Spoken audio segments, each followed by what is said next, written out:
Good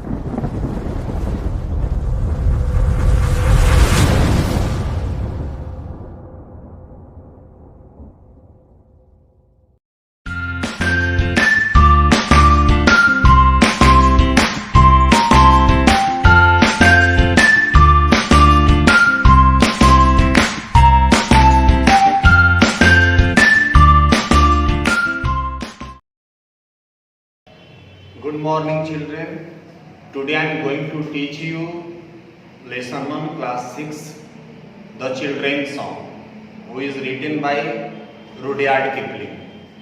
Let us learn about some points about Rudyard Kipling. Rudyard Kipling was born in 1865 in Mumbai. He was sent to England for getting education. He visited many countries of the world. Finally settled in England. He kept on writing short stories, verses, etc. He as a poet is known as lyrical ballads. He received the Nobel Prize in Literature in 1907. About the poem, let us summarize. It is a lovely song of Kipling's which shows that he was a man of religious feeling. In this song, the children who are the future citizen make a place to bring honor and glory to their motherland by their thoughts and deeds. They pray to God, make them worthy and keeping such a place. They also pray to God to grant them the strength to love all men and the strength to help the weak and oppressed. Now, poem is land of our birth, we place to thee our love and toil in the years to be. When we are grown and take our place as men and women with our race. This poem is expressed, children are praying in this poem according to poet, land our birth. It means जहाँ हमारा जन्म हुआ है, हम उस मातृभूमि की कसम खाते हैं. We place to thee our love and toil in years to be. हम अपनी मातृभूमि के लिए कठिन परिश्रम करेंगे, समर्पण का भाव रखेंगे. When we are grown and take our place, जब हम बड़े हो जाएंगे, जब हमारा समाज में अस्तित्व हो जाएगा, हम अपने देश की खातिर मर मिटेंगे या सेक्रीफाइस करेंगे. Second stanza, Father in heaven who lovest all, O help thy children when they call, that they may build from age to age an undefiled heritage. Second stanza में पोएट कहता है कि फादर इन हेवन, मतलब God को कहा गया है. Father in heaven who lowest, God जो है सबसे प्यार करते हैं. तो चिल्ड्रेन कह रहा है कि father in heaven who lovest all, O help thy children they call. मतलब जब भी हम आपको पुकारें, आप हमारी पुकार को सुने. दाई चिल्ड्रेन दे कॉल, और they may build from age to age and indefinite heritage. और आप हमें ब्लेसिंग करें ताकि हम एक नए समाज का निर्माण कर सकें, अपनी देश के खातिर सेक्रीफाइस कर सकें. Now second stanza, teach us to rule ourselves always, controlled and cleanly night and day, that we may bring, if need arise, no maimed or worthless sacrifice. Second stanza में पोएट कहता है कि teach us to rule ourselves always, मतलब हमेशा हमें guide करते रहें.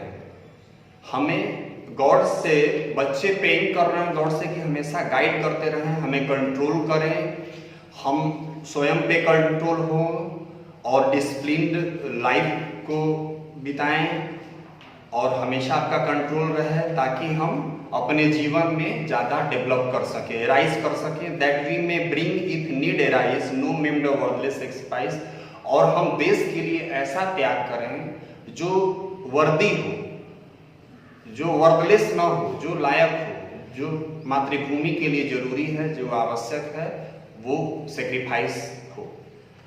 Now let us teach fourth stanza, teach us the strength that can not see. Children god से कहते हैं कि teachers strength that can not see, कहता है कि हमें वैसी शक्ति दीजिए जिसको हम पा ना सकें, मतलब हम अपने कोशिश से उसको पा ना सकें, वैसी हमें स्ट्रेंथ दीजिए by deed or thought to hurt the weak. हमें ऐसी शक्ति दीजिए जो अपने हम विचारों से, अपने कर्मों से हम दूसरे को हम कमजोर को सताएं ना। हमारे इमोशंस ऐसे बनाइए, ऐसा प्योर हमारा इमोशंस हो that under thee we may possess man strength to comfort man's distress. That under thee का मतलब यू, ये ओल्ड इंग्लिश है, मिडिल इंग्लिश में यूज होता है। दी का मतलब you, that under thee we may possess man's strength, मतलब हमारे पास ऐसी शक्ति हो ताकि हम दूसरों के दुख को दूर करें। हमारे पास गॉड हमें ऐसा पावर दें, ऐसा हमारे पास क्षमता दें ताकि हम कंपैशन हमारे अंदर हो, दूसरों को दुख को देख के खुद भी दुखी हों और उसकी हम रक्षा करें। Teachers delight in simple things.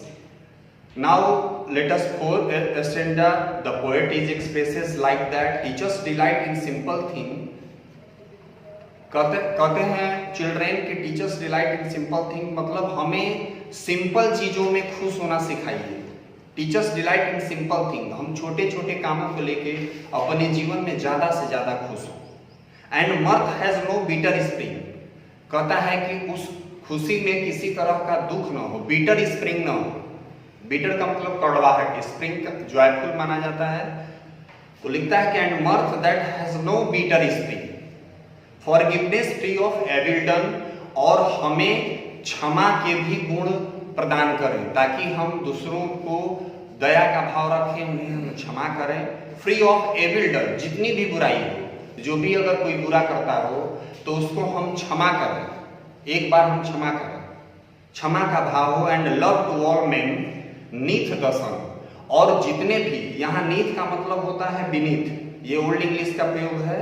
नीथ the सन, इसका मतलब सन के नीचे सारा वर्ल्ड है, और जो भी आदमी है यहाँ पे इस सूर्य के नीचे, तो हम सभी से प्रेम करें, हमारा ऐसा भाव होना चाहिए। And loves to all beneath the sun.